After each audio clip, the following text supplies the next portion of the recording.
Hello everybody, welcome back to our YouTube channel. Today in this video I'm talking about HCMC stock.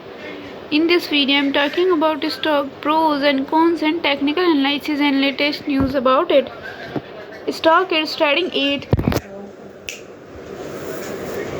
The stock was volatile for a day. The volume of stock was recently not high, so the fundamental stock is not better for today.